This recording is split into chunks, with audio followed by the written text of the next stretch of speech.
This book changed how I think about practice. It's a business book, but the concepts inside solved a problem every musician has. Sitting down at practice and wondering, what do I work on next? Whether it's learning scales, tunes, transcribing, ear training, chord melody, the licks you saw on Instagram, the videos that I just posted, you just do random things. And then an hour later, you're not sure if any of it has mattered. I call this the mercenary mindset, and it's why guitarists stay stuck for years. So today I've adapted this framework from Mike Michalowicz for musicians. There's 5 levels and 5 questions within each level. By the end of this video, you'll know exactly what to practice next. And if you stick around to the end, I'll tell you where you can get the full framework that I've come up with for free. We'll start at the bottom of this pyramid, and the very first question that you answer no to is going to be the thing that you need to practice. We'll call this vital need, like Mike does. The one thing that you should be practicing now. So let's go through each level. Level 1 is foundation. You could also think about this like technique. Foundation is just pure physical mechanics. Can you actually operate this instrument or whatever instrument you're playing? If this level has any cracks, nothing we build on top of it will be stable. So the first question, physical comfort. Can you play without any physical pain or discomfort? Now this comes before everything. If your wrist hurts, if your shoulder's tense, if you're hunched over, if your thumb's cramping, your body is telling you something is wrong. Posture, grip, technique, something here needs to change, and we need to address that first. Don't push through any pain or discomfort. Question 2, fretting and picking clarity. Can you fret notes cleanly and pick with consistent tone and accuracy? When we play, we want to make sure there's no buzzing, no muted notes that shouldn't be muted, no sloppy picking. If we play a chord, every note should ring out. If we play a line, we want to make sure we hear everything on purpose. If your attack is inconsistent, if you're sometimes getting dead notes or fret buzz, these are things that need to be addressed because whatever we play after that is not going to sound good. If any of those things are fighting you, everything else suffers. So this is our baseline. Nothing fancy here. We're just clean and controlled. Question 3, chord execution. Can you form and switch between the chord shapes smoothly and in time with everything ringing out clearly and anything that's unwanted properly muted? When we play a chord, we want to make sure we don't have any strings ringing out. If we were playing that same E flat major 7, we want to make sure we're not getting anything like that. Notes that are open that are ringing out and messing with our chord, or things that are muted that shouldn't be muted. This is more common than you might think, and it's even hard to tell if you don't have someone else watching your playing from the outside. If no one else is giving you feedback on your playing, this can be hard to diagnose. To you, it might just sound like your chord doesn't sound right, but you're not sure why. Question 4, neck navigation. So can you find the notes across the entire fretboard without getting lost? This means, do you know what those notes are? And when you switch positions, are you quickly able to think in that new position? I'm not saying you need to master this completely before moving on. In fact, I recommend just learning one position. 5th position is a great place to start. Moving on to other aspects, but then coming back to this level, to this question, when you need to improve that to master more of the fretboard. And you should keep coming back to this position and this, no pun intended, anytime that you have worked through other aspects, harmony, improvisation, but still haven't mastered the fretboard. So we need to come back to different areas. It's not reasonable though to say you need to master all of the fretboard because going through these other levels will help you in that process. So we learn one position well first, we have that as a home base where we're confident, and then we move forward with other aspects of your playing. But like I said, keep coming back to this, add another position, and over time you'll have the whole neck. Question 5, tempo stability. Can you play what you know at a steady tempo with a metronome or backing track? Now you have to be really honest with yourself here. You might be able to play something, but can you play it in time, consistently? If you can't, it doesn't matter how much vocab or harmony knowledge you have. Everything relies on having good rhythm, and that's here in this level 1. So if any of these 5 are a no, this is your vital musical need that you need to practice. I really don't care how many licks you've saved. We need to fix the foundation first before we work on anything beyond. So level 1 is about your body and the instrument, and level 2 is about having something to actually play, which gets me into level 2, repertoire, songs. This is our musical inventory. So here's the thing most people miss. Everything in music is inside songs. Whether we're talking harmony, melody, vocabulary, improvisation, none of this exists in a vacuum. We actually need tunes to apply it to. And this is where I see a lot of, let's call it self-deception. So question 1, do you have at least 10 to 15 tunes that you can play from memory right now? Not tunes you've looked at, not tunes that are saved in your iReal book or iRepertoire, tunes that you could play right now if someone called them. If that number is under 10, you don't have a repertoire yet. You have a wish list. So question 2, can you play the melody of your tunes accurately and musically? So test yourself. Pick one of your tunes. Can you play the melody right now from memory with the correct rhythm and phrasing, where someone walking by would recognize it if they know that tune? So let's say we're playing here with our metronome and we're going to practice Blue Monk. I should be able to play the melody of that.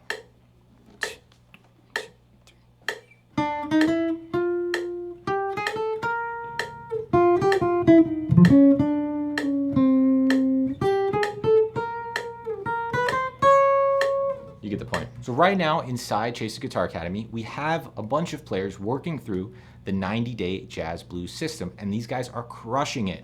We have over 195 comments from people posting their versions, supporting each other, getting feedback. And by the end of the 90 days, they're going to have added 4 jazz blues tunes to their repertoire, ones that they actually know, melody and all, and we're even getting into improvisation. This is what building real repertoire looks like. Which leads me to question 3. Can you comp through your tunes with appropriate voicings and rhythm, not only just playing the melody? Now for this, it doesn't have to be anything fancy. Comping competence. So even if you just know 1 or 2 standard voicings for the chords, the idea here is that you could reasonably back someone up when they're playing the melody. And knowing the melody doesn't mean you can comp it. Knowing how to comp it doesn't mean you can play the melody. 2 separate skills. And if we can only do one or the other on a tune, we don't really fully own that tune yet. Question 4 is one I get a lot. Are you consistently retaining the tunes that you learn?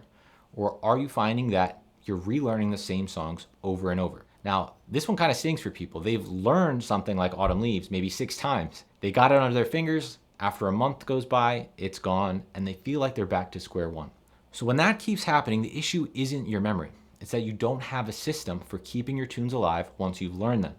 There's a few ways to solve this, but you do have to recognize it's a problem. If you guys want me to do more on that topic, let me know in the comments. You can also check out my app, iRepertoire, if you have iOS. Question 5, performance readiness. Could you call any of your tunes at a jam session today and feel confident? I'm not talking about, I could probably fumble through it. No, confident and ready to go.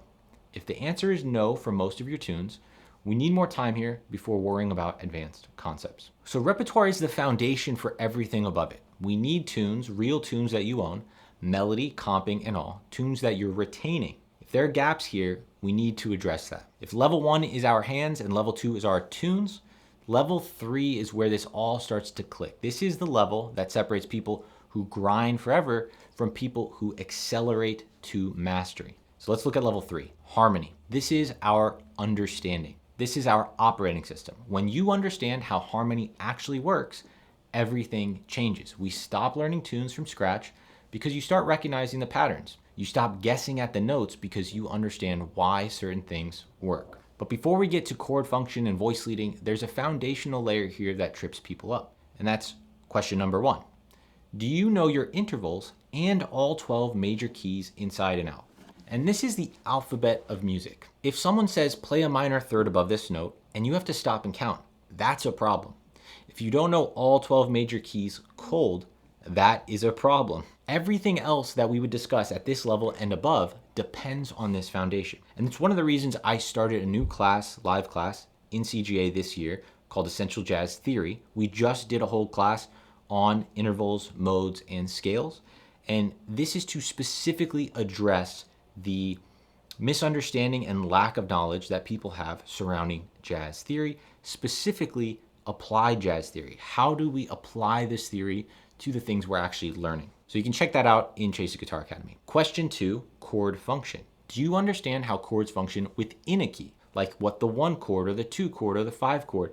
Why do progressions move the way they do? There's a reason why we have a 2, then a 5, and then a 1. So So why do these 3 chords feel like they belong together? Why does the 5 chord want to resolve to the 1?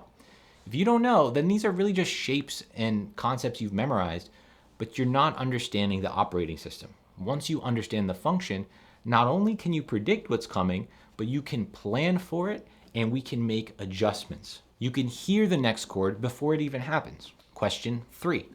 Can you identify and target the chord tones, root, 3rd, 5th, 7th, and extensions like the 9th, 11th, and 13th of each chord in the tunes you know? So if I'm playing a chord like D minor 7, I better know that the root is D, the 3rd is F, the 5th is A, the 7th is C, we have the 9th, E, the 11th is G, and the 13th would be B. So these are the notes that define each of the chords' sound. If you can't find them on the go while you're playing, your solos are going to sound like random guessing, because that's actually what they are. Question 4. Do you understand how chords connect smoothly from one to the other through voice leading? And this is the difference between playing something like the 2-5 here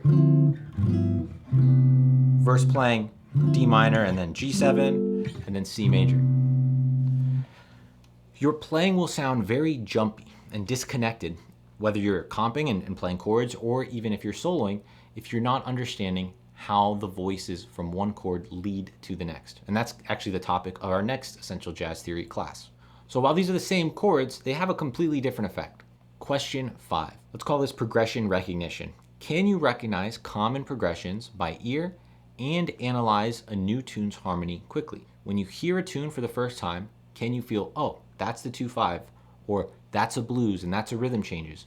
And when someone hands you a chart you've never seen, can you look at it and understand what's happening? Can you understand chord by chord what each of these chords are related to the key or the overall progression? So if progressions still surprise you and the analysis feels slow, we need more time at this level and on this question. So in summary, harmony is this unlock. It's what makes everything make sense. If you're weak here, you'll always be working harder than we need to. All right, quick question for you. Which of these is hitting home so far? Which question made you think, yeah, that's the one I need to work on? Drop it in the comments. Tell me the level and the question you're working on. We'll share with each other. I'll read through them all, and I'll give you some tips on where to start or what I suggest you could do in the comments below. Now, the next 2 levels are where things get fun, but they're also where people might get ahead of themselves. Level 4, expression. We're gonna be talking about your ears and improvisation. This is where you stop just executing and start actually communicating musically. And all the work that we've been doing at the lower levels, the technique, the tunes, the harmony, and harmonic understanding, we've developed our ears, and now we have a way of using them. We can say something, we can have a musical conversation. But here is a trap. A lot of players try to start here. They want to solo, they want to express themselves, but they skip the foundation. You're like a newborn baby who hasn't even learned any phonics, and you're just babbling. You're desperate to say something, but you're not going to do the work that is required to actually be able to say anything that is meaningful. You can hear it, and the other people around you, unfortunately, can hear it too. Question 1, hearing before playing. Can you hear a phrase in your head before you play it? This is one of the big signals that you're ready for this level. It's the difference between improvising and just moving our fingers around with muscle memory. Real improvisation means you're hearing something internally and then finding it on our instrument. So if I'm hearing, I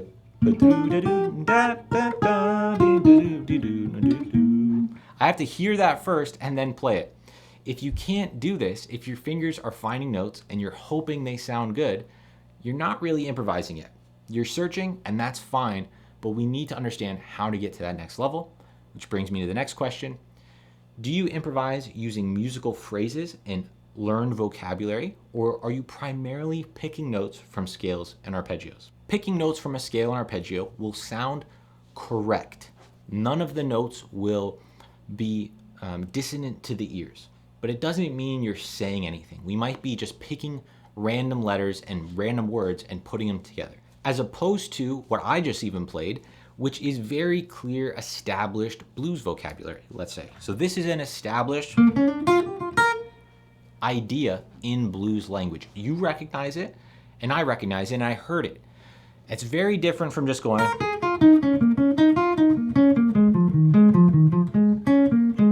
where I'm just kind of going up and down some imagined scale.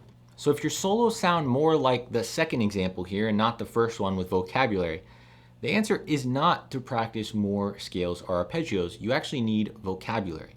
And my suggestion would be to learn some of these essential jazz patterns and essential jazz vocabulary. Question 3, interactive comping. Can you comp responsively behind a soloist reacting to what they play? Now, we're not just talking about playing chords in rhythm here. We're talking about a conversation. Are you listening and responding? Or are you just running your voices kind of on autopilot while waiting for your turn to solo? We've all been there. Question 4. Do your solos have a shape, a beginning, a development, and a climax? You might think about this like a story. We all know that a great solo goes somewhere. It builds, it breathes, it has an arc, and it has an emotional impact. If your solos feel like they just start and stop without any shape, then this is something we need to work on. And question 5, when you hit a wrong note, can you not only resolve it musically without derailing, but can you turn that wrong note into an actual musical statement? So there's plenty of examples, and I've gone through a bunch, whether it's George Benson or Miles Davis, where they hit, quote, wrong notes that can actually be some of the most impactful moments of their improvisation.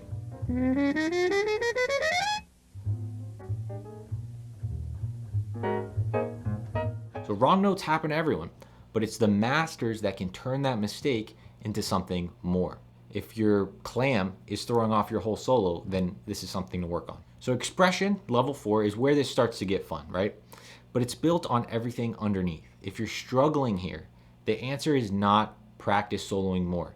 It's usually going back down and strengthening the foundation. I'm gonna bet there's levels and layers before we got here that you had to work on. And it's hard to hear, but it's almost always true. So we have one more level, and this is the top of the pyramid. And if I'm being honest, most people watching this should not be worried about this yet. But let's talk about what it looks like so you can see the whole structure. Level 5 is voice. This is your identity, a sound that's uniquely yours. Now, voice emerges from mastery of the lower levels. We can't have a personal style if we're still fighting the instrument, we don't know the tunes, we don't have any sort of competence or understanding of harmony or how to express ourselves. This is our long game final destination. But here's what we need to think about. Question 1, personal sound awareness. Can you describe what makes your playing sound like you? Or does your playing kind of feel generic and interchangeable? Now, I'm not talking about being instantly recognizable worldwide, someone like Pat Metheny or George Benson. That's not the standard. But do you have any sense of what makes your playing yours? Or could your solo have been played by anyone? Question 2, intentional influences. Have you consciously studied and absorbed the players you want to sound like? This is one of the reasons inside CGA I have various master studies, whether it's George Benson, Pat Martino, Grant Green, Mark Lettieri. This is so that players can consciously study and absorb the players that they want to sound like. And this voice, this personal identity does not appear out of nowhere. It comes from deeply internalizing your influences and then letting them be combined into something personal. Just like Benson studied Charlie Christian, Charlie Parker, Wes Montgomery, and many, many others, and made that into his own thing. Man, I got Charlie Christian's guitar in my hand. How much you want for it, man? Think about who are your 3 favorite players. Have you transcribed them? Have you studied their phrasing? Do you know their favorite licks? Their favorite ways that they harmonically adjust? Have you studied their time feel and their note choices? All of that kind of deep work is how your own voice will develop. Question 3, signature elements. Do you have go-to phrases, rhythmic feels, or harmonic choices that define your style? When you think about your favorite players, you should know what it is about them that defines their style. For example, we have a Benson lick like, we have a Grant Green lick like. Each of these guys had signature phrases. Wes Montgomery lick. Now, these develop over time. At some point, you start to notice the patterns in their playing and your own playing, where you go, I always play that phrase. I always like to start with that arpeggio or sit behind the beat. That's your identity and your voice starting to emerge as a result of the work you've put in. Question 4, taste clarity. Do you know what you like and what you don't like? And can you articulate why? This is about having opinions, not just what sounds cool, but understanding why something resonates with you and why something else doesn't. Now, some of you guys listening to this will prefer a more virtuosic style like a George Benson. Other guys, a more subdued, subtle style like a Jim Hall. You need to understand why each of those resonates with you and why the other one doesn't. And that kind of clarity helps with your choices. And really what this comes down to when we get to this level is what musical choices you want to make. Question 5. Does your set list reflect your own musical identity, not just the tunes that you think you should know? So are you playing these tunes because you actually love them or because you were told to learn them? Now, again, early on, it is important that we learn the standard repertoire. This is why I talk about the Master Standards Blueprint. However, when we get to this peak of the pyramid, we want our repertoire to feel like our own. Now, for a lot of players, when they're at this point, this is where they're developing their own songs. The tunes that speak to them haven't been created yet, so they have to create them themselves. They've explored so much of the territory that now they want to explore someplace that has not been explored yet. So this could be tunes that have been established or ones that you actually need to create.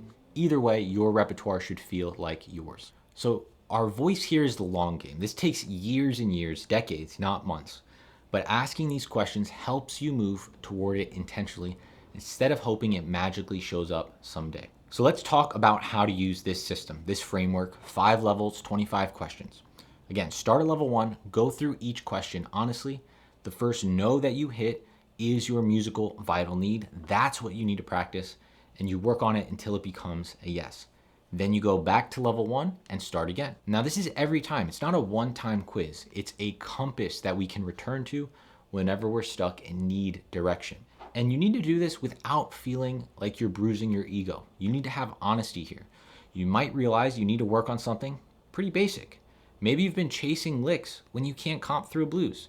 Maybe you're still trying to find your voice when your technique has cracks and your wrist is hurting. This isn't a failure point. This is how we get clarity, and it lets us know where to focus. So I've put all 25 questions into a free PDF, and the link for sticking around for the whole time, we'll put it here.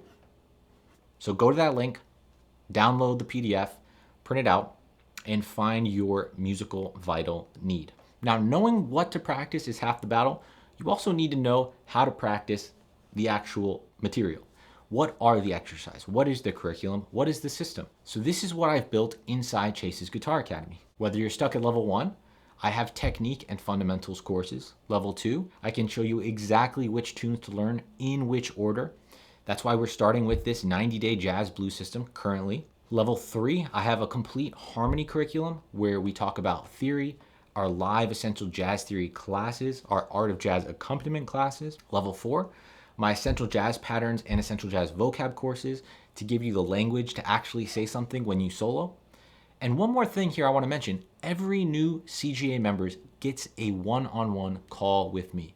We'll meet, I'll understand what you're struggling with, answer any questions you have, and help you personally plan out your jazz guitar journey. If you're tired of the mercenary mindset where you're practicing random stuff and hoping it adds up, I encourage you to try it below. 7-day free trial, you don't have to pay anything today. I'll put a link down below. And if you enjoyed this video, leave me a comment down below. Let me know what you're working on, hit like, and I'll see you guys in the next video. Stop guessing, use the hierarchy, find your musical vital need, and go fix that next.